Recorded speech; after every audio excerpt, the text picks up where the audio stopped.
قرآن پڑھنے کا دنیا میں ثواب ہے یا آخرت میں بھی ثواب ہے؟ قرآن کی شان میں معصومین نے بہت ارشادات فرمائے. خود مولا کائنات نے نہج البلاغہ میں اتنے قصیدے پڑھے ہیں صلوات پڑھنے پر محمد. خود جناب امیر نے اتنے قصیدے پڑھے ہیں قرآن میں کہ اس کے لیے اشرا چاہیے بیان کرنے. اگر آئندہ سال بھی کبھی نہیں گئے تو آپ کی خدمت میں آئیں گے. اگر میں جہاں مولا ڈیوٹی لگاتے ہیں، ہم لوگ تو نوکر ہیں ان کے، حسین کے نوکر ہیں. ان کی اماں جہاں ہمیں نوکری پہ بھیجتے ہیں وہاں قبول کر لیتے ہیں سر جھکا کر کے، اس لیے کہ ہم کو اور یہ نوکری اس سے اچھی نوکری آپ کو دنیا میں کہیں مل نہیں سکتی. اہل بیت کے گھرانے کی نوکری کتنی اچھی نوکری ہے. ہماری اپنی کوئی عزت نہیں، کوئی وقت نہیں، کوئی حیثیت نہیں. جو کچھ ہے آل محمد کے سب سے. ہم اپنے فضائل پڑھیں گے بیٹھ کے، آپ سنیں گے 1 گھنٹہ بولنے کا آدھا 10 منٹ نہیں سنیں. 1 گھنٹہ تو بہت بھاری ہو جائے گا، جان نکل جائے گی. 1 گھنٹہ نہیں، 10 منٹ نہیں سن سکتے. ہم اپنی باتیں کریں کہ میں یہاں پڑھا، میں وہاں پڑھا، میں اتنے نمبر لاتا تھا، یہ کرتا تھا، وہ کرتا تھا. اتنی فضیلت بیان کر رہا ہوں. ان کے پاس لگ رہا ہے کچھ بھی ایسے ہی ہم محمد کر کے چلنا ہے ایران سے. یا کوئی ڈاکٹر صاحب ہو، جج صاحب ہو، انجینئر صاحب ہو، ممبر میں بیٹھ کے اپنی باتیں کریں، کوئی سنے گا ان کی بات؟ ان کو اتارو بھائی، ان کو کس نے بٹھا دیا، ان کو کس نے ممبر دے دیا؟ ہمارے قوم کی زبان اس طرح کی باتیں کریں. ہر سمجھدار کیا باتیں کر رہے ہو بھیا؟ یہ ممبر آل رسول کی مداح کا ممبر ہے. یہاں سے آل محمد کے حقوق کو بیان کیا جاتا ہے. یہاں سے آل محمد کے فضائل و مصائب، ان کے اوپر جو کچھ گزری ہے دنیا میں، جو کچھ انہوں نے کیا ہے وہ بیان ہو رہا ہے. کی بات نہیں ہے. معصومین نے جو ہے قرآن کی عظمت میں بہت ارشادات فرمایا ہے. ہمارے چھٹے امام جعفر صادق، اللہم صلی علی محمد و علی محمد. قرآن پڑھنا بھی ذکر خدائی کرنا ہے. اب یہ نہ سوچیے کہ ہم موضوع سے الگ باتیں کر رہے ہیں، سب ایسی درمیان. کیا مولا کائنات کا قول ہے بڑا خوبصورت سا. کہتے ہیں مولا علی کہ جب میرا اللہ سے باتیں کرنے کا جی چاہتا ہے، جب میرا جی چاہتا ہے کہ میں اللہ سے باتیں کروں، تو میں نماز پڑھتا ہوں. نماز میں اللہ سے بندہ باتیں کرتا ہے کہ نہیں بندہ؟ الحمدللہ رب العالمین، تمام تعریف اللہ کے لیے، مالک یوم الدین، وہ اللہ کے یوم الدین کا مالک الرحمن الرحیم، جو رحمان بھی ہے اور رحیم بھی ہے. ایاک نعبد، پالنے والے ہم تیری ہی عبادت کرتے ہیں. ایاک نستعین، اور تجھ سے ہی مدد چاہتے ہیں. اہدنا الصراط المستقیم، پالنے والے ہمیں. یہ بندہ گفتگو تو کر رہا اللہ سے. مولا یہ تو کہہ رہا جب میرا جی چاہتا ہے کہ میں اللہ سے باتیں کروں تو میں نماز پڑھتا ہوں. اہدنا الصراط المستقیم، پالنے والے مجھے صراط مستقیم پر قائم رکھ. صراط الذین انعمت علیہم، ان کے سیدھے راستے پر کہ جن پر تو نے اپنی نعمتیں نازل کی. اب نعمتیں کن پر نازل کی ہیں؟ غدیر کے میدان میں اللہ نے آیت بھیج کر بیان کر دیا ہے. جب نبی نے اعلان کر دیا من کنت مولا فہذا علی المولا، تو اللہ نے فوراً آیت بھیج دی تمام تو نعمتی علیکم رضیت لکم الاسلام دینا. آج نعمتیں تمام ہو گئی اور آج دین اسلام سے اللہ راضی ہو گیا. صلوات صراط الذین انعمت علیہم، یعنی علی کا راستہ، اولاد علی کا راستہ، رسول کا راستہ، بی بی زہرا کا راستہ. ان کے راستے پر اللہ نے، یعنی ان کے اوپر اللہ نے نعمتیں اپنی تمام کی نعمتیں نازل کی. لہذا ان کے راستے پر چلنے کی ہمیں ہدایت فرما. ہم یہی تو کہتے ہیں ہمیں سیدھے راستے پر قائم رکھ. ہمارا یہ سیدھے راستے پر قائم رکھ دعا کرنا، یہ کہنا اللہ سے کہ ہمیں مل چکا ہے. ہم نہیں کہتے کہ ہمیں دکھا، وہ کہتے جنہیں ملا نہ ہو. ہمیں مل چکا ہے، ہم سیدھے راستے پر ہیں، قائم ہیں. بس دعا یہ ہے کہ ہمیشہ باقی رہیں. ایک صلوات دعا کرنے پروردگار بس اس راستے پر، یہ علی کا راستہ تادم مرگ ہمارے ہاتھوں سے چھوٹنے نہ پائے. علی کی محبت کا دامن، علی کا دامن ہمارے دستے سے پار نہ جانے پائے. جب تک یہ سانس آ رہی ہے، جا رہی ہے، سانس کے آنے اور جانے پر علی کا نام لیا جائے. اس کی اولادوں سے محبت کی جائے، ان کی اولادوں کا غم منایا جائے، غم کے موقع پر خوشی کے موقع پر خوشی منائی جائے۔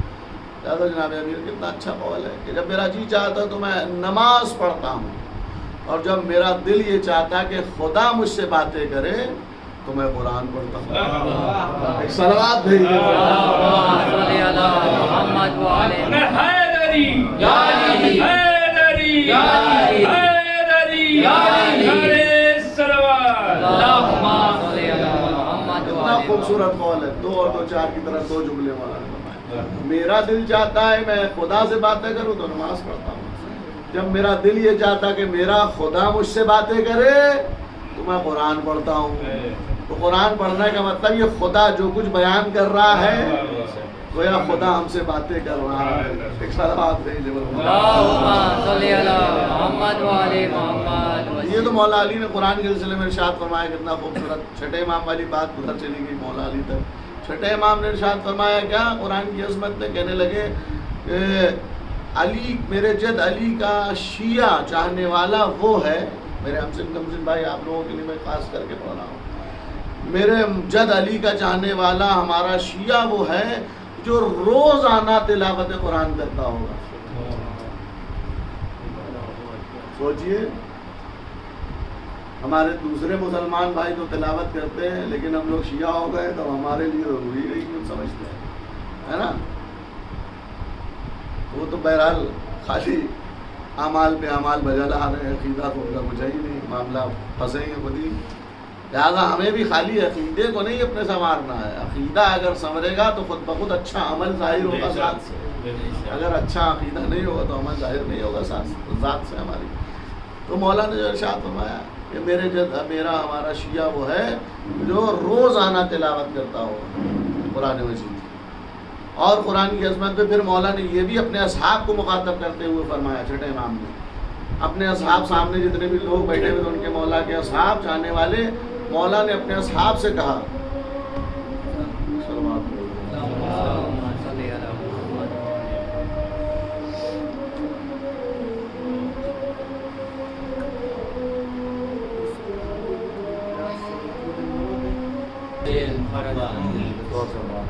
اللہم صلی علی محمد والے محمد۔ امام نے فرمایا کہ ہمارا شیعہ وہ ہے کہ جو روزانہ تلاوت فرماتا ہوں۔ پھر مولانا نے اپنے اصحاب سے مخاطب کر کے فرمایا کہ یاد رکھو تم سب نے اللہ سے عالم ارواح میں وعدہ کیا تھا کہ ہم روز تلاوت قرآن کریں گے۔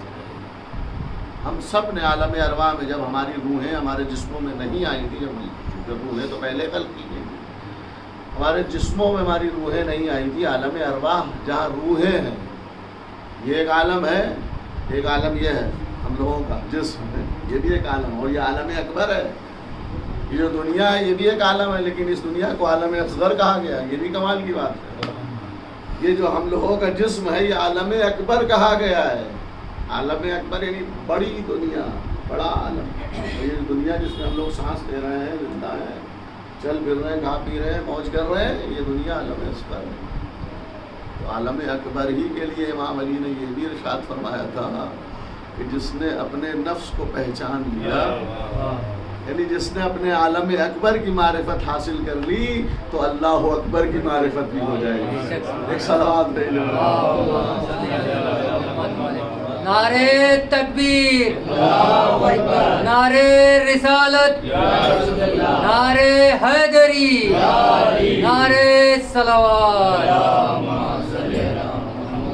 میرے ہمسن کمسن بھائی مولا حسین چونکہ ہدایت کا چراغ بھی ہیں اور سفینہ نجات بھی ہیں، لہٰذا ان کی مجلس میں کچھ ہدایت کی باتیں بھی ہو جانا چاہیے۔ تو اب آپ غور فرمائیں کہ ہم موضوع سے الگ نہیں ہیں، اب سمجھ میں آ گیا نا؟ ایک صلوات اللہم صلی علی محمد وعلی محمد، ہے نا؟ اور ذکر خدا، تلاوت قرآن اللہ کا ذکر ہوگا، ہے نا؟ تو امام نے فرمایا کہ روزانہ تم نے عالم ارواح میں وعدہ کیا تھا خدا سے کہ ہم روز تلاوت قرآن کریں گے، تم اپنے خدا سے کیے ہوئے وعدے کو بھول گئے؟ اب مولا نے صاحب نے پوچھا ہم نے کون سا وعدہ کیا تھا؟ مولا نے بتایا چھٹے امام نے، تم نے عالم ارواح میں وعدہ کیا تھا کہ ہم روز تلاوت قرآن کریں گے۔ پھر امام نے ہمارے پانچویں امام محمد باقر علیہ اللہم صلی علی محمد وعلی محمد، اور اس کے پہلے پھر چھٹے امام کا ایک قول یاد آ گیا. مولا نے فرمایا ہے کم سے کم میرے چاہنے والے کو کم سے کم 50 آیتوں کی تلاوت روز کرنا چاہیے. اب ہم لوگ اپنے آپ میں دیکھیں کہ واٹس ایپ کتنا چلاتے ہیں, فیس بک اور ٹویٹر پر کتنا لگے رہتے ہیں, تلاوت قرآن کتنی کرتے ہیں. روز 2 گھنٹے اور 1 گھنٹہ تو 3-4 گھنٹے تو واٹس ایپ پہ لگ جاتے ہیں. صبح دیکھتے ہیں, دوپہر میں دیکھتے ہیں, شام میں دیکھتے ہیں, رات میں دیکھتے ہیں. یہ 3-4 ٹائم سب کے لگے, میرے خود کے لیے, میں خود بھی ہوں. لیکن ایسا نہیں کہ میں تلاوت قرآن نہیں کرتا ہوں, میں روز تلاوت قرآن کرتا ہوں. روز کچھ سورے میرے روز کے ہیں کہ میں نے نماز فجر کے بعد انہیں پڑھنا ہی پڑھنا ہے, اور اس کا فائدہ, اس کا بینیفٹ مجھے روز بروز ملتا رہتا ہے. اور قرآن کا کام ہی ہے یہ, قرآن پڑھنے سے برکتیں نازل ہوتی ہیں, ہے نا. تو روز کم سے کم 50 آیات کی تلاوت مولا نے فرمایا میرے چاہنے والے کو کرنا چاہیے.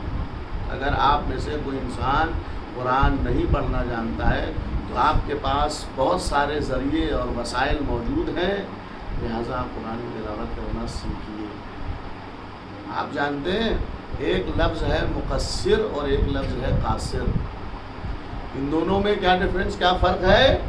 قاصر اس شخص کو کہیں گے کہ جو انسان گاؤں دیہات میں رہتا ہے, بالکل بجر دیہات جسے کہا جاتا ہے, کہ جہاں نہ انٹرنیٹ ہے, نہ کوئی مسجد ہے, نہ کوئی مولوی ہے, نہ کوئی اور ذریعہ کہ جس سے انسان کچھ سیکھ سکے, جس سے انسان اپنی معلومات میں اضافہ بڑھا سکے. کچھ کوئی ذریعہ ہی نہیں, نہ مولوی ہے, نہ موبائل ہے, نہ انٹرنیٹ, کچھ. کل وہ انسان جب مرگ ور کے جائے گا میدان محشر میں حساب کتاب والے دن, خدا کی بارگاہ میں خدا اس سے جب سوال کرے گا جواب دینے کے لیے, پالنے والے میرے پاس تو کچھ تھا ہی نہیں, نہ کوئی مجھے مولوی ملا سکھانے کے لیے, نہ میرے پاس موبائل, نہ انٹرنیٹ. میں ایسے گاؤں میں رہتا تھا کہ جہاں سے شہر آنا بڑا دشوار, راستہ خطرناک تھا, جنگلی تھے, جانور تھے, یہ ساری چیزیں بار میں سیکھ ہی نہیں پایا. میری سوال اللہ بہرحال ساری چیزوں کو جانتا ہی ہے, لہٰذا میدان محشر میں اس کو کہا جائے اس کو جنت بھیج دو. تو یہ مجبوری تھی اس کی, لہٰذا یہ کہہ رہا مجبوری تھی, اور ساری چیزیں تو میرے سامنے ہے ہی ہے, لہٰذا اس کو جنت میں جانے دو, چھوڑو اس کو, کیا اس کو جہنم میں ڈالے, اس کو کیا سزا دی جائے, ہے نا. ایسے انسان کو کہا جائے گا قاصر. سمجھ رہے, توجہ کر رہے ہیں. دوسرا لفظ کیا ہے؟ مقصر. ایک انسان اندرا نگر جیسے محلے میں رہتا ہے, ایک انسان مفتی گنج درگاہ کشمیری محلے جیسے محلے میں رہتا ہے, جہاں قدم اٹھائیے تو مسجد نظر آتی ہے. قدم اٹھائیے مسجد, اور مسجد میں آج جماعت ہو رہی, مولوی موجود ہے. وہ زمانے اور تھے کہ شہر کی ایک ہی مسجد میں نماز ہوتی تھی, جماعت ہوتی تھی, لوگ مل جاتے تھے.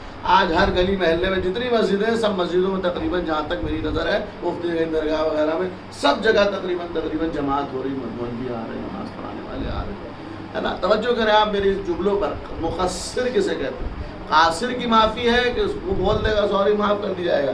لیکن مقصر انسان کہ جو اندرا نگر جیسے پوش ایریے میں رہتا ہے, گومتی نگر جیسے پوش ایریے میں ہے, اکبر نگر جیسے میں جہاں مولوی وغیرہ سب موجود ہے, ایسی جگہ کا انسان کل مر کے خدا کی بارگاہ میں جائے گا تو وہ کہے گا پروردگار میں قرآن نہیں پڑھ پایا, مجھے معاف کر دینا.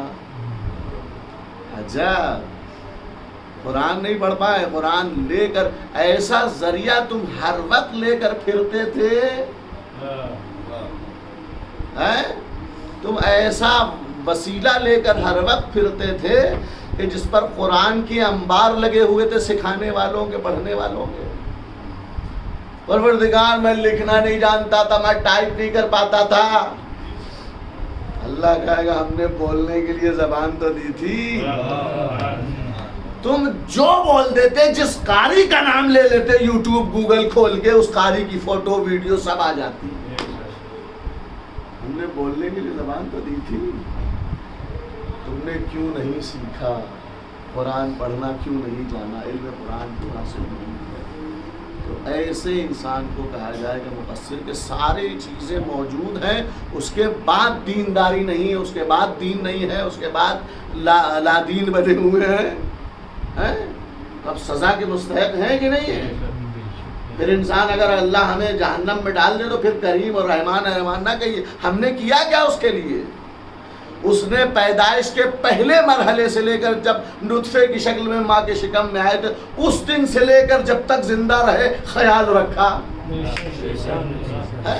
کون سا ایسا مرحلہ تھا ماں کے شکم میں اس نے تنہا چھوڑ دیا ہو؟ وہ اگر تنہا چھوڑ دیتا تو وہیں دم گھٹ جاتا، مر جاتے، ختم ہو جاتے، وجود بھی نہ آتا تمہارا دنیا میں۔ ماں جیسی بہترین رحم دل تمہیں ایک خاتون عطا کر دی جو ہمیشہ شکم کے اندر تمہارا خیال رکھتی رہی۔ چاند گہن ہے تو سورج گہن ہے تو یہ مصیبت ہے تو وہ مصیبت ہے، سونا نہیں جاگنا نہیں، بیچاری ٹہل رہی ہے لیے ہوئے بوجھ کو تمہارے۔ کیسا کریم ہے وہ رب کہ ایسی خوبصورت اور ایسی با کردار اور ایسی بہترین ماں اور ایسی کام کرنے والی ہمارے بوجھ کو اٹھائے پھر رہی ہے، سو نہیں رہی ہے، تھک گئی ہے بیچاری، 4 گھنٹے کا سورج گہن لگ گیا، ٹہل رہی ہے۔ کیوں ٹہل رہی ہو بھائی؟ بچہ شکم میں ہے، اس کو کوئی نقصان نہ ہو جائے۔ بزرگ لوگ کہتے ہیں کہ اگر ایسے کروٹ سو گے، یہ کرو گے، وہ کرو گے، چھری کا نہ استعمال کرنا، قینچی نہ استعمال کرنا، بچے کے اوپر اثر آ جاتا ہے۔ کیسے کیسے مرحلوں کو طے کرتی ہوئی 9 مہینے تک ماں شکم میں رکھتی اور بچے کو اس کے بعد دنیا میں جنم دیتی، اس کے بعد سے لے کر تمہیں مرنے تک ساری چیزیں ماں باپ کے ذریعے سے تمہارے لیے مہیا کر رہا تھا وہ رب۔ یہ ساری چیزیں ہونے کے باوجود سب کچھ کرتا رہا، تم نے کیا کیا اس کے لیے؟ 2 رکعت نماز پڑھی، ایسے سجدے کیے کہ ساری چیزیں یاد کر لیتے تھے۔ ایک صلوات پڑھے پر محمد، ایسے قیام و قعود اور رکوع تھے تمہارے کہ دکان کی چابیاں یاد آ جاتی تھی، گھر کے کام یاد آ جاتے تھے، بیوی کی باتیں یاد آ جاتی تھی۔ ایک صلوات پڑھے تو ایسا انسان کل خدا کی بارگاہ میں جائے گا تو وہ تو پھر مستحق ہے، سزا دی جائے، جہنم میں ڈال دیا جائے۔ مقصر کی بڑی توڑائی ہوگی، مقصر کو نہیں چھوڑا جائے گا۔ تو جب ہم جیسے مقصروں کو جو دیندار نہیں بن رہے ہیں، سب کچھ ہوتے ہوئے دین نہیں سیکھ رہے ہیں، اور کل ہمیں اللہ جہنم میں ڈال دے گا اور مقصر ہو جائیں گے اور بڑی تلائی ہوگی، تو اب وہ لوگ سوچیں کہ سارے حقوق علی و زہرا جانتے ہیں، اس کے باوجود علی کی ولایت کا اعلان نہیں ہے، زہرا کے قاتل پر لعنت نہیں ہے، تو ایسے کو مقصر کہا جاتا ہے کہ سب کچھ جانتے ہوئے انجان بنے ہو۔ تب اس انجانی کی سزا کل ملے گی تمہیں۔ ایک صلوات پڑھے بڑے محمد۔ کل پتا چلے گا حقوق زہرا نہ ادا کرنے کا صلہ، کل پتا چلے گا کہ ولایت علی کا اقرار نہ کرنے کی سزا کیا ہے۔ حضرت یونس کے بارے میں آپ سنتے ہیں، کافی عرصے تک بطن ماہی میں مچھلی لیے سمندر میں پھرتی رہی ہے۔ ایک روایت میں نے خود دیکھی ہے اس سلسلے کی کہ جناب یونس پیغمبر ہیں، اور جو چیزیں خطائیں ان سے ہوئی، جو بھی ہوا عذاب ان کے قبیلے پہ آئے، وہ الگ میٹر ہے، وہ کسی اور موقع پر سنائیں گے انشاءاللہ۔ لیکن ایک روایت میں نے دیکھی جناب یونس کے سامنے اللہ نے ہر چیز کے سامنے ولایت علی کو رکھا تھا، پہاڑوں کے سامنے رکھا، درختوں کے سامنے رکھا، پھلوں کے سامنے رکھا، چرند پرند کے سامنے رکھا، ہر چیز کے سامنے رکھا، ہر جانور کے سامنے رکھا۔ جس نے جلدی قبول کر لیا، فوراً ولایت علی کا اقرار کر لیا، اللہ نے اس چیز کو حسن بخش دیا۔ مثلاً پرندوں میں بلبل، آواز کتنی اچھی لگتی ہے، کبوتروں کی آواز جب وہ گنگناتے ہیں، اس کے علاوہ اور بہت سارے ہیں، اور 4 پاؤں میں بہت سے ایسے جانور ہیں، شیر وغیرہ وغیرہ۔ وہیں گدھا بھی ہے، گدھا شاید اسی لیے رہ گیا کہ اس نے دیر سے قبول کی ہوگی یا نہ قبول کی۔ ایک صلوات پڑھے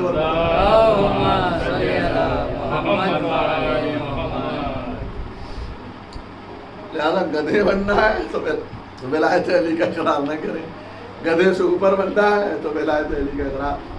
ہر شے پر، جس سمندر پانی کے اوپر اللہ نے ولایت علی کو رکھا، جس سمندر نے، جس دریا کے پانی نے ایکسپٹ کر لیا ولایت علی کو، فوراً اس دریا اور کنویں کا پانی میٹھا بن کر آج تک ابل رہا ہے۔ اور آپ سنتے رہتے ہیں نا کہ اس سمندر کا پانی بڑا نمکین ہے، اس دریا کا کنویں کا پانی بڑا کھاری ہے، یہ اسی لیے کھاری ہے کہ ولایت علی کو ایکسپٹ نہیں کیا۔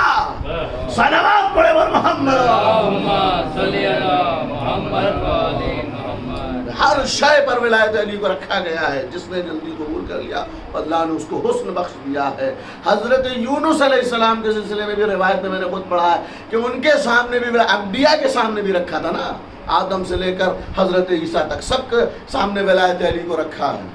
اور اس بات کا قرآن میں ثبوت ہے کہ جب پیغمبر معراج کی منزلوں پر گئے ہیں اور سارے انبیاء کرام سے ملاقات اللہ نے کروائی ہے، اور اللہ نے ان سے کہا، نبی سے اپنے حبیب سے کہا کہ ان سے پوچھئے آدم سے لے کر عیسیٰ تک کہ ہم نے ان کو تاج نبوت کس بیس پر عطا کیا ہے۔ تو اللہ کے رسول نے، ہمارے آخری نبی نے ان سے پوچھا تو سب کا ایک ہی جواب تھا کہ ہم نے اللہ کی توحید اور آپ کی رسالت اور آپ کے بھائی علی کی ولایت کو قبول کیا ہے تو تاج نبوت ملا ہے۔ ایک صلوات پڑھے بر محمد۔ ان ساری باتوں کو میں جلدی آیات اسی لیے نہیں پڑھ رہا ہوں کہ اس میں وقت نکل جائے گا، ابھی جلدی میں جس کو ختم کرنا بھی ہے انشاءاللہ۔ تو سب کے سامنے ولایت علی کو رکھا، جناب یونس کے سامنے رکھا۔ روایت کہتی ہے سوچا انہوں نے لمحے بھر کے لیے کہ قبول کریں یا نہ، ساری صرف اتنا سا معاملہ تھا روایت کے جملے کہ اس سوچنے پر ان کو اس عتاب میں مشغول کر دیا پروردگار نے کہ مہینوں بطن ماہی میں ان کو مچھلی لیے پھرتی رہی۔ تو جب یونس جیسے پیغمبر کو دیر لگانے پر، سوچنے پر عذاب میں مبتلا کیا جا رہا ہے تو کوئی اہرا غیرہ مسلمان کیسے بخش دیا جائے گا بغیر ولایت علی کے؟ ایک صلوات پڑھ لے اللہم صلی علی محمد و آل محمد۔ اس سے بہتر صلوات ہے یہ اللہم صلی علی محمد و آل محمد۔ تو بات قرآن کی ہو رہی تھی کہ امام نے یہاں تک ارشاد فرما دیا، اور پانچویں امام کا قول، اور اس کے بعد بات کو آگے بڑھاتے ہوئے کہ ہمارے امام پنجم ارشاد فرماتے ہیں کہ جس گھر میں قرآن کی شان سن لیجئے، بات آ گئی ہے یہاں تک کچھ حد تک تمہیداً، کہ امام فرماتے ہیں کہ قرآن، جس گھر میں قرآن ہوتا ہے وہ گھر اللہ کو بہت اچھا لگتا ہے، وہ گھر اللہ کو بہت پسند آتا ہے جس گھر میں قرآن ہوتا ہے۔ امام نے فرمایا وہ گھر اللہ اور ہم کو بہت پسند ہے، ہمیں اچھا لگتا ہے کہ جس گھر میں قرآن موجود ہو، قرآن ہوتا ہے۔ امام نے کیا ارشاد فرمایا؟ جملوں پر غور کیا امام کے؟ امام نے فرمایا کہ وہ گھر ہمیں اور اللہ کو بہت پسند ہے، ہمیں اچھا لگتا ہے کہ جس گھر میں قرآن ہوتا ہے۔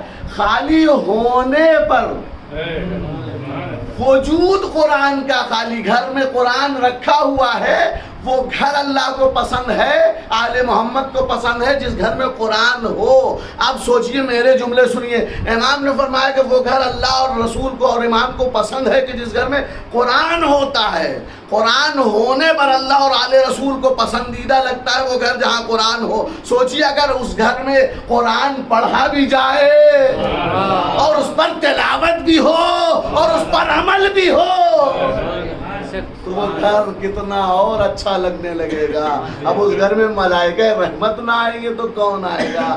یہی وجہ تھی کہ علی تو خود قرآن ہے، ان کا الفاظ قرآن ہے، ان کا بولنا قرآن، ان کا چلنا قرآن، ان کا دیکھنا قرآن، ان کا تلوار چلانا قرآن، ان کا میدان میں آنا قرآن، مسلح پہ آنا قرآن، سامنے والے کو دو حصوں میں تقسیم کرنا، یہ سب قرآن ہے علی کا۔ ایک ایک علی جو کہ انہوں نے جو کیا ہے وہ قرآن بنتا چلا گیا ہے۔ جو کچھ انہوں نے، ان کے اعمال کا نام، آل محمد کے اعمال کا نام قرآن مجید ہے، علماء ذاکرین پڑھا کرتے ہیں۔ تو آپ نے غور فرمایا کہ قرآن جس گھر میں ہو تو وہ گھر اچھا لگتا ہے۔ اب اگر اس میں پڑھا بھی جائے قرآن، تلاوت بھی ہو اس گھر میں اور تلاوت کے ساتھ ساتھ عمل بھی ہو تو وہ گھر اللہ اور رسول، آل رسول کو کس قدر پسند آنے لگے گا ہے۔ تو یہی وجہ تھی کہ فرشتے آل محمد علی کے گھر میں آتے تھے، چونکہ خود بھی قرآن تھے، بچے بھی قرآن، بیوی بھی قرآن ہے نا، اور ہر وقت تلاوت قرآن، چاہے مالک ہو وہ تلاوت کر رہے ہیں، چاہے نوکر ہو تو وہ تلاوت کر رہے ہیں۔ جب ہر وقت تلاوت ہو رہی تھی تو کبھی یہی وجہ تھی، کبھی سائل یتیم بن کے آ رہے ہیں، کبھی فقیر بن کے آ رہے ہیں، کبھی بہانے سامنے سے کوئی جھولا جھولانے چلا آ رہا ہے، کوئی کچھ کرنے چلا آ رہا ہے، یہ کیا ہے؟ یہ نتیجہ ہے تلاوت قرآن کا۔ ایک صلوات پڑھ لے بر محمد۔ اللہم صلی علی محمد و علی نعرہ حیدری، یا علی، حیدری، یا علی، نعرہ صلوات۔ اللہم صلی علی محمد و علی محمد۔ یہ قرآن قلب پیغمبر پر آیا اور پیغمبر سے کہا جا رہا فرض کون پیغمبر؟ کہ اللہ کا بہترین بندہ، اس سے کوئی بہتر بندہ نہیں کائنات میں۔ پیغمبر جب تک زندہ رہے تب تک ذکر خدا کو فروغ دیتے ہیں۔ محبوب الہی میں آپ سوچئے، آپ بتائیے اپنے دل پر ہاتھ رکھ کے، آپ کے بچے بڑے ہو گئے، مولا انہیں سلامت رکھے، آپ لوگوں کے بچے بڑے ہیں، آپ لوگوں کے بچے چھوٹے ہیں، اللہ ان کو پورے عمر عطا کرے۔ آپ سے سوال ہے، آپ یہ مجھے بتائیے کہ آپ کے بچے جب بڑے ہو جائیں گے، آپ ان کو کوشش کریں گے حتی الامکان جہاں تک آپ کے اندر صلاحیت ہے، بچوں کو، ہر ماں باپ چاہتا میرا بچہ آگے نکلے، پڑھے لکھے، اچھی پوسٹ پہنچے، ہر ماں باپ کی خواہش ہوتی ہے۔ آپ اپنے بچے کا انٹرمیڈیٹ سے وغیرہ یہاں سے کر لیا، آپ چاہتے ہیں کہ کسی بڑی یونیورسٹی میں اس کا ایڈمیشن ہو جائے۔ آپ نے پتہ کیا کہ کس کس صوبے میں کہاں کہاں کون سی اچھی یونیورسٹیز ہیں، معلوم ہوا فلاں جگہ بہت اچھی یونیورسٹی، بڑی اچھی پڑھائی، ٹیچرس ہیں، بڑے کمال کے ٹیچرس ہیں، وغیرہ وغیرہ ساری چیزیں اچھی ہیں، ہاسٹل وغیرہ، لیکن شہر کا ماحول بڑا خراب ہے۔ یونیورسٹی اچھی ہے، سب کچھ ہے، ٹیچرس ہیں، بڑھیا ہے سارا رہنے کا، لیکن شہر کا ماحول خراب ہے۔ بہرحال شہر میں تو نکلے گا ہی، ایسا تو ہے نہیں کہ یونیورسٹی میں ہر وقت، ہاسٹل میں ہر وقت کمرہ بند کر کے، ایسا آج کے زمانے کے بچے تو بالکل نہیں رکیں گے۔ تب آپ مجھے یہ بتائیے کہ آپ ایسی یونیورسٹی میں، ایسے شہر میں کہ جہاں کا ماحول بہت خراب ہو، بچے چھوٹے چھوٹے گالیاں بک رہے ہو، سگریٹیں پی رہے ہو، شراب اڑا رہے ہو، تو ایسے ماحول جب آپ کو پتہ چل جائے گا تو آپ اس شہر میں اپنے بچوں کو، بھلے ہی یونیورسٹی اچھی ہو، بھیجیں گے؟ شہر کا ماحول اتنا گندا ہے، میرا بچہ وہاں خراب ہو سکتا ہے۔ شہر کے کچھ لڑکوں سے اگر دوستی ہو گئی تو معلوم کیا ہو گیا، کام پڑ چکا ہو، سارا ماحول خراب ہو جائے گا۔ تو آپ اپنے لختے جگر کو، دل کے ٹکڑے کو بھیجیں گے ایسے شہر میں پڑھنے کے لیے؟ نہیں بھیجیں گے۔ کیوں؟ اس لیے کہ میرا بچہ بگڑ جائے گا، میرا بچہ شرابی ہو سکتا ہے، جواری ہو جائے گا، میرا بچہ خراب ہو جائے گا، بجائے پڑھنے کے وہ جاہل رہ جائے گا، ایسا ماحول پا جائے گا۔ ہم نہیں بھیجیں گے، آپ نہیں بھیجیں گے اپنے بچوں کو ایسے ماحول میں، ایسے شہر میں۔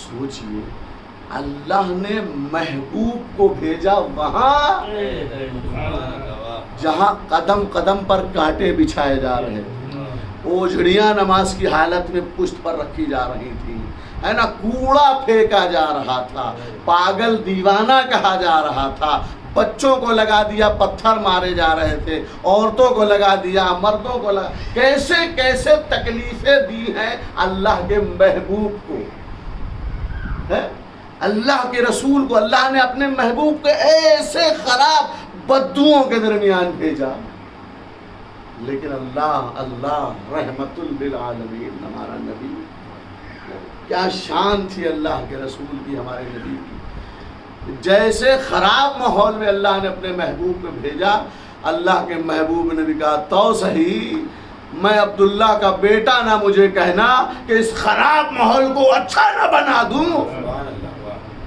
تو آمنہ کا لال نہ کہنا، ان شرابیوں اور جواریوں اور مکاریوں کو اپنا کلمہ نہ پڑھا دوں، تو مجھے اللہ کا رسول نہ رسالت کے درجے پر فائز ہے۔ اللہ کے اس رسول نے کیا کمال کیا ہے، ذکر الہی کے فروغ کی خاطر اس قدر کام کیا۔ ہمارے اوپر اگر اس راستے پر آ رہے ہیں، کوئی کوڑا پھینک دے دوبارہ ہم آئیں گے نہیں، بھیا بات ہمارا ہے، کون مجلس پڑھنے جائے؟ لوگ تکلیفیں دیتے ہیں، اذیت پہنچاتے ہیں، گاڑی کے نیچے کیلے ڈال دیتے ہیں، پنچر ہو جاتی، روز کہاں تک پنچر بنواتے رہے، کہاں تک جو ہے اپنا نہیں آئیں گے۔ ہم جیسے میرے جیسا مولوی ہوتا منع کر دیتا، میں کہوں یا رسول اللہ، آپ اپنے مدینے کی ایک ہی گلی تھوڑی نہ ہے کہ جس گلی سے آپ گزرتے ہو بڑھیا کوڑا پھینک دے رہی ہے، جس گلی سے آپ گزر رہے ہیں وہاں کانٹے بچھائے دیے جا رہے ہیں، وہاں جہاں لوگ اذیتیں دے رہے ہیں، آپ راستے کو بدل کیوں نہیں لیتے ہیں؟ تو جواب پیغمبر خوبصورت آئے گا، ہم راستہ بدلنے نہیں آئے ہیں، ہم لوگوں کے راستے بدلوانے آئے ہیں۔ ایک صلوات پڑھے بر محمد۔ ہم خود راستہ بدلنے نہیں آئے، لوگوں کے راستے بدلوانے آئے، لہٰذا اللہ کے اس نبی نے وہ کام کیا، وہ کام کیا۔ صرف ذکر الہی بات کو تمام کرتے ہوئے آخری منزل پر، چونکہ آج جس ہستی کا تذکرہ کرنا ہے مصائب میں، اس سے پہلے اس کے بابا کا تذکرہ اگر ہو جائے ایک روایت سے تو مناسب ہوگا۔ نبی کے زانو مقدس پر حضرت امام حسن مجتبیٰ بیٹھے ہوئے،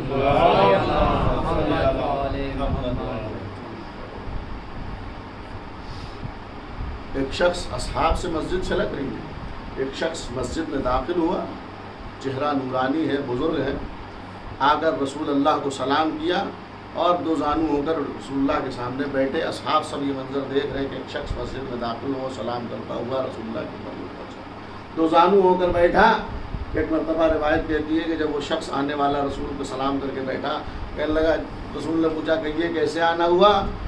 تو اس آنے والے نے کہا کہ حضور اللہ کے نبی، میرے پاس کچھ مسائل ہیں، کچھ سوال لے کر آیا ہوں، لہٰذا ان کا جواب چاہوں۔ رسول اللہ نے، امام حسن 3-4 سال کے ہیں، اس سے بڑے نہیں ہیں، 3-4 سال کے بچے ہی آغوش میں بیٹھتے ہیں زانوؤں پر، 12 سال کے بچوں کو تو کوئی زانو پہ نہیں بٹھاتا ہے نا، 3-4 سال کی عمر کے ہیں امام حسن مجتبیٰ علیہ السلام، زانو مبارک رسالت مآب پر بیٹھے ہوئے ہیں۔ رسول اللہ نے جب ان کے آنے والے کے سوال کو سنا، کہا اچھا، امام حسن کو نیچے اتارا، کہا ان سے پوچھ لیجیے۔ اللہ اللہ، کیا شان ہے مولا امام حسن مجتبیٰ کی۔ دیکھیے میں نے کہا نا، آپ سنتے ہیں، سن رہے ہیں مسلسل کہ جو بھی عمل ہو رہا ہے وحی الہی کے ذہن میں ہو رہا ہے، تو یہ اتار کے کہا کہ آپ ان سے پوچھ لیجیے۔ اب آپ انصاف سے بتائیے، آپ میرے پاس کچھ مسائل لے کر سبطین آباد پہنچے، وہاں صاحب آپ نے مجلسیں پڑھی ہیں، یہ سوال ہے، کچھ سوال کرنا چاہیے، اچھی چیز ہوتی ہے، سوال کرنے سے ایک تو ہمارے علم میں اضافہ ہوگا، ہمیں نہیں معلوم، ہم دیکھیں گے، آپ کو جواب دیں گے، ہے نا، اور آپ کے اندر حوصلہ بڑھے گا، اور پھر کوئی غلط پڑھنے والا جا نہیں پائے گا۔ ایک صلوات بڑے پر محمد، ورنہ غلط بیان بھی ہے ہمارے ہی لباس میں، یہ بھی یاد رکھیے آپ۔ ایک اور صلوات بڑے پر محمد۔ پہچاننا سخت ہے نا، منافقوں کو پہچاننا بڑا سخت ہے۔ دولت اور شہرت میں بڑے بڑے بک گئے ہیں، یہ کیا ہے؟ آج کے زمانے کے امامے نہیں بکے ہیں، حضور کے زمانے کے امامے بکے ہیں، دولت اور شہرت اور کرسی اور اقتدار کے چکر میں بڑے بڑے بک جاتے ہیں۔ آج 14 سال کے بعد کے مولوی کیسے نہیں بکے؟ ابلیس پیچھے لگا ہوا ہے سب کے۔ ایک صلوات بھیجے رسول اللہ نے کہا ان سے پوچھیے۔ میں نے کہا کہ آپ کچھ سوال لے کر پہنچے؟ وہاں صاحب یہ کچھ سوال لے کر آئے ہیں۔ اب میری گود میں میرا بیٹا بیٹھا ہوا تھا، میں نے اتار کے کہا کہ عرفان بھائی آپ اس سے پوچھ لیجیے۔ عرفان صاحب میرا منہ دیکھیں گے بیٹھ کر کے، مولانا صاحب یار اچھے خاصے مجلس صحیح پڑھتے ہیں، نماز پڑھاتے ہیں، بہترین انسان ہے، اتنی اچھی اچھی باتیں بتاتے ہیں، اور ہم ان سے سوال لے کے آئے، یہ 2 سال کا بچہ ہے ان کا، 4 سال کا، 3 سال کا، یہ کہہ رہے اس سے پوچھ لیجیے، اس کو ابھی الحمد کی الف بھی نہیں معلوم ہے، اور یہ کہہ رہے اس سے سوال کر لیجیے۔ یہ ہوگا آپ کے ذہن میں سوال آئے گا کہ نہیں آئے گا؟ یار یہ کیا بات ہو گئی؟ مولانا صاحب بتا رہے اس سے یہ کیا بتائے گا دین کے بارے میں؟ دین کی دال سے واقف نہیں ہے بچہ، یہ کیا بتائے گا؟ تو آنے والے کو تو یہ سوال ہونا چاہیے تھا کہ یا رسول اللہ میں آپ سے پوچھنے آیا تھا، بچہ کیا بتائے گا؟ ہے لیکن تاریخ نے عجب منظر پیش کیا ہے۔ روایت کہتی ہے آنے والے نے جب سوال کے لیے کہا کہ کچھ سوال ہے، رسول اللہ نے کہا اس بچے سے پوچھ لو۔ اس آنے والے نے یہ نہیں کہا کہ یا رسول اللہ میں آپ سے پوچھوں گا، یہ کیا بتائے گا؟ آنے والا جانتا ہے یہ خون رسول ہے، یہ گوشت رسول ہے، یہ علم رسول ہے، جو صلاحیت رسول میں ہے وہی صلاحیت اس میں ہے۔ اگر رسول چاند کے 2 ٹکڑے کر سکتے ہیں تو یہ بھی چاند کے 2 ٹکڑے کر سکتا ہے۔ لہٰذا آنے والے نے سوال نہیں کیا، چپ چاپ زانو ادب طے کر کے سوالوں کو سامنے رکھا۔ روایت کہتی امام حسن مجتبیٰ نے 3-4 برس کے سن میں سارے سوال اطمینان سے جواب دیے۔ وہ اٹھے سوال کے جواب پا کر، حضور خدا حافظ، رسول اللہ نے فرمایا آپ مطمئن ہو گئے؟ میں کہوں گا یا رسول اللہ آپ یہ کیوں پوچھ رہے ہیں کہ آپ مطمئن ہو گئے؟ آپ مطمئن ہیں کہ نہیں ہیں؟ کہ ہم تو مطمئن ہیں، اور یہ سوال کے جواب پانے والا بھی سب جواب پا کے مطمئن ہے۔ یہ جو دیکھ رہے ہیں کہ یہ بھی مطمئن ہو جائیں کہ اس بچے نے سوال جواب غلط نہیں بتائے ہیں، لہذا امام حسن مجتبیٰ نے سارے سوال کے جواب۔ آپ جانتے ہیں وہ کون ہستی ہے کہ جو 3-4 برس کے سن میں حسن سے سوال کے جواب لے کر جا رہا ہے؟ وہ کوئی معمولی ہستی نہیں ہے، حضرت پیغمبر خضر تھے۔ خضر پیغمبر تھے جو حسن سے 3-4 برس کے سن میں علم حاصل کر رہے ہیں۔ خضر پیغمبر وہ ہیں کہ جو موسیٰ جیسے صاحب شریعت کو پڑھانے کے لیے اللہ نے ان کے پاس بھیج دیا تھا۔ موسیٰ کو جو علم دینے کے لیے تیار نہ ہو، وہ خود علم حاصل کرنے کے لیے فخر موسیٰ حسن مجتبیٰ کے سامنے بیٹھا۔ اور جوش، یہ تو علم کی بات تھی، جوش شجاعت کا بھی عالم بڑا تھا جنگ جمل میں غالباً۔ ہاں، جب تیر برس رہے ہیں، محمد حنفیہ بھی علی کے بیٹے ہیں، امام حسن بھی علی کے بیٹے ہیں، لیکن جب جنگ جمل میں امام علی علیہ السلام نے محمد حنفیہ سے کہا آگے بڑھو بیٹا، اور اپنے پاؤں کو زمین میں دھسا دو، اپنے جبڑوں کو مضبوطی سے تھام لو اور تلوار ہاتھ سے چھوٹنے نہ پائے، ایک ایک کو چھوڑنا نہیں۔ علی نے محمد حنفیہ سے جملے کہہ کر کہا آگے بڑھو۔ محمد حنفیہ گھوڑے کو ایڑ دے کر تلوار لے کر آگے بڑھے، یہ ادھر سے آگے بڑھے، ادھر سے تیر اور بڑھے۔ جب تیر بڑھے ادھر سے جو پیچھے ہٹے تھوڑا، پھر مولا علی نے ان کو آگے بڑھایا، جوش دلایا، پھر یہ آگے بڑھے، پھر تیر اندازی زیادہ ہونے لگی، پھر محمد حنفیہ پیچھے ہٹے۔ امام حسن یہ منظر دیکھ رہے تھے کھڑے ہوئے۔ امام حسن نے فوراً یہ منظر دیکھا، گھوڑے پر سوار ہوئے، تلوار کو لیا اور آنن فانن میں، اب میں کیا کروں، وقت نہیں، ورنہ امام حسن کی جنگ سناتا آپ کو، آنن فانن میں پورے لشکر کو تہو بالا کر کے واپس آ کے کھڑے ہو گئے۔ اب جب اس عالم میں لمحوں میں لشکر کو تہو بالا کر کے واپس کھڑے ہو گئے بابا کے پہلو میں، اب محمد حنفیہ شرمندگی اور ندامت سے سر جھکائے ہوئے۔ علی نے چہرے محمد حنفیہ پر نظر دوڑائی، کہا میرے لال کیوں ندامت کے آثار ہیں تمہارے چہرے پر؟ اللہ رے شرافت امیر المومنین، کیا شان تھی شرافت کی علی کی۔ آج اگر ہماری ذات سے، ہماری اولاد سے کوئی کیا نام ہے فضیلت نکل جائے تو ہم بڑا سینہ چوڑا کریں گے۔ شرافت امیر المومنین کو ملاحظہ فرمائیے، کیا شرافت دکھائی ہے علی بن ابی طالب نے کہ اپنی ساری فضیلتوں کو رسول کی طرف موڑ دیا۔ کہنے لگے محمد حنفیہ تم کیوں شرمندہ ہو رہے ہو؟ یہ چہرے پہ آثار ندامت کیسے؟ ارے تم یہ تو دیکھو کہ یہ حسن ہے، اور ندامت اس وقت اچھی لگتی ہے جب سامنے مد مقابل میں آنے والا برابر کا ہو۔ ارے تم کہاں اور حسن کہاں؟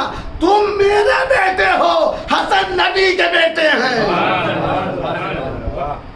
ساری فضیلت علی نے اپنی نبی کی طرف موڑ دی، یہ نبی کے بیٹے ہیں، یعنی یہ ساری شجاعتیں نبی کے ذریعے سے دنیا میں آ رہی ہیں۔ نبی کے بیٹے ہیں حسن، لہذا برابر والے سے تقابل اچھا ہوتا، مقابلہ۔ تم کیوں شرماتے ہو؟ شرماؤ نہیں، تم میرے بیٹے ہو، حسن نبی کے بیٹے۔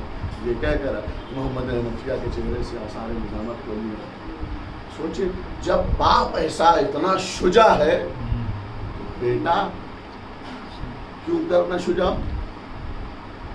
13 سال کے حضرت قاسم، بہت کوشش کرتا رہا مجلس کم کر دوں لیکن کیا کروں، نہیں مل پا رہا۔ 13 برس کے حضرت قاسم، آپ نے سنا ہے نا، ارزخ نانی جو پہلوان تھا سیریا شام کا، اپنے کئی بیٹوں کو لے کر آیا تھا۔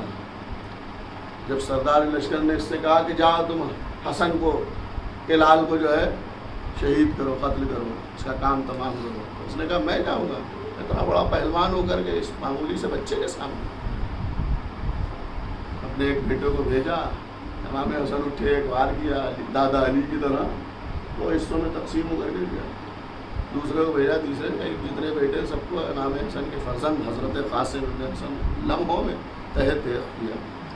اب ظاہر سی بات ہے کسی کے بیٹے اس کے باپ کے سامنے مار دیے جائے تو باپ کہاں رہے گا؟ خاموش. چل ملا کے اٹھا, تم نے میرے بیٹوں کو, میری نسل کو ختم کر دیا, اب لے دیکھ میں تیری ماں کو تیرے غم میں بٹھاتا ہوں. یہ کہہ کر جو آگے بڑھا, داد شجاعت دادا علی دے رہے تھے, امام حسن مجتبیٰ دے رہے تھے. یہ منظر امام حسن علیہ السلام دیکھ رہے تھے, علی مرتضیٰ بھی دیکھ رہے, سب دیکھ رہے تھے. امام حسن امام حسین بھی ایک بلندی سے کھڑے ہوئے دیکھ رہے تھے. بس وہ شامی ملون اٹھا, ایک ہی بار کیا تھا, دوسرے کی ضرورت ہی نہیں پڑی, وہ بھی تہتے ہو گیا. لیکن عزیزان گرامی, جتنے شجاع ہو, کچھ بھی ہو, 3 دن کی بھوک اور پیاس یہ انسان کو گرانے کے لیے کافی ہے. کب تک لڑے گا؟ ہاشمی جوان ہے, سب کچھ ہے, لیکن 3 دن کا بھوکا اور پیاسا بھی تو ہے. 3 دن کے بھوکے اور پیاسے حضرت قاسم آئے ہیں. چچا امو اجازت دے دیجیے. اجازت نہیں مل رہی. چچا جان اجازت دے دیجیے. اجازت نہیں مل رہی. واپس خیمے میں آ کر چوبے خیمہ سے سر جھکائے ہو رہے. ام فروا نے دیکھا, بیٹا کیا اکبر مار دیا جائے گا تب جاؤ گے بیٹا؟ نہیں اماں, ہم تو امو جان کے پاس جاتے ہیں. امو جان ہمیں اجازت نہیں دے رہے ہیں. کہنے لگی, بیٹا جب تمہارے بابا حسن کے کلیجے تشت میں کٹ کٹ کے گر رہے تھے, ذرا وہ وقت تو یاد کرو کہ آخری وقت میں تمہارے بابا نے تمہارے بازو پر ایک تعویذ باندھا تھا. جناب قاسم کو وہ تعویذ یاد آیا, فوراً بازو سے کھولا. بس ایسا لگا کہ قاسم کو بابا کی طرف سے اجازت نامہ مل گیا. آپ دیکھیں, واقعا شہد سے زیادہ شیریں کہنے والا ہے یہ بچہ. امام حسین جب فہرست شہداء بیان کر رہے تھے کہ کل یہ بھی مارے جائیں گے, یہ بھی قتل ہوں گے, یہ بھی قتل ہوں گے, عباس کے بازو کٹیں گے, حتیٰ کہ علی اصغر بھی شہید ہوں گے, تڑپ کر پوچھا, چچا جان کا اشقیاء خیموں میں آ جائیں گے؟ نہیں میرے لال, ہم علی اصغر کو لے کر جائیں گے. تب مولا حسین نے پوچھا تھا, میرے لال یہ بتاؤ, اے میرے بھیا کی نشانی, یہ بتاؤ تمہاری نظر میں موت کیسی ہے؟ دادا کی طرح جواب دیا ہے, جیسا دادا کہتا تھا ویسے ہی پوتے نے. امو جان, ہمارے نزدیک موت ایسی ہے جیسے شہد سے زیادہ اچھی. یہ جواب آل محمد کے گھرانے کے بچے دے سکتے ہیں, عام انسان کے بچے جواب نہیں دے سکتے. جناب قاسم نے جواب دیا. مولا حسین نے اپنے ہاتھوں سے جناب قاسم کو گھوڑے پر سوار اور پھر میدان میں بھیجا. وہی حمید ابن مسلم یا جو بھی راوی ہو, اس نے یہی کہا ہے کہ ایسا لگا کہ حسین کے خیمے سے ایک چودھری کا چاند نکلا اور شام کے بادلوں میں جا کر. روایات کہتی ہیں کہ قاسم لڑ رہے تھے, بے باکی سے لڑ رہے تھے, جمع مردی سے لڑ رہے تھے, جوش شجاعت دکھا رہے تھے. تم نے میرے چچا کو اکیلا سمجھ لیا؟ میں عباس کا بھتیجا ہوں, عباس کا شاگرد ہوں, علی اکبر کا بھائی ہوں, حسین کا بھتیجا, حسن کا لال ہوں, علی کا پوتا ہوں. جناب قاسم لڑ رہے ہیں کہ ایک ملون نے پیچھے سے اسے آہینی قاسم کے سر پر مارا. قاسم کے سر پر گرز آہینی کا پڑنا تھا کہ قیامت پر کربلا کے میدان میں برپا ہو گئی. بس ادھر گرز آہینی پڑا, قاسم نے آواز دی, ادرکنی امو, چچا جان مدد کو. ازادارو ادھر سے حسین شیر نر کی طرح بڑھے, ادھر سے دشمن قاسم کو قتل اور کرنا چاہ رہے تھے کہ ایک مرتبہ حسین کو آتا ہوا دیکھ کر فوج اشقیاء میں بھگدڑ ہوئی. کچھ ادھر سے ادھر ہوئے, کچھ ادھر سے ادھر ہوئے. قبل اس کے کہ حسین جنازہ قاسم پر پہنچتے, حسین قاسم کے جنازے پر نہ پہنچے بلکہ قاسم کا جنازہ پامال سمے اسپا ہو چکا تھا. حسین کو قاسم کا لاشا نظر نہیں آ رہا تھا. ذاکرین پڑھتے ہیں کہ جب قاسم کا لاشا نہیں ملا تو ایک مرتبہ حسین نے آواز دی, اے میرے لال قاسم, ارے تمہیں امام وقت جب بلا رہا ہے بس یہ سننا تھا. کچھ ٹکڑے قاسم کے داہنے سے اٹھے, کچھ بائیں سے اٹھے.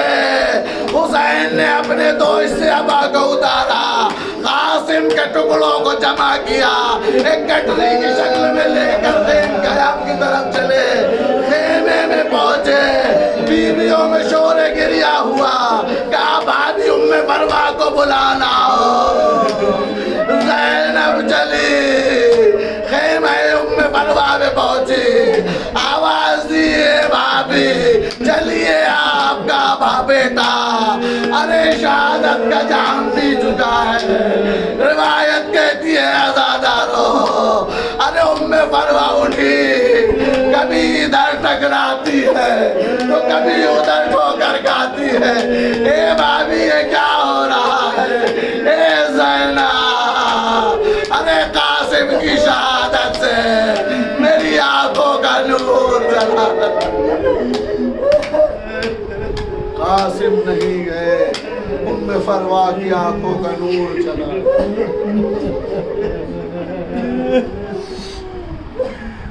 اللہ لعنت وسيعلم الذين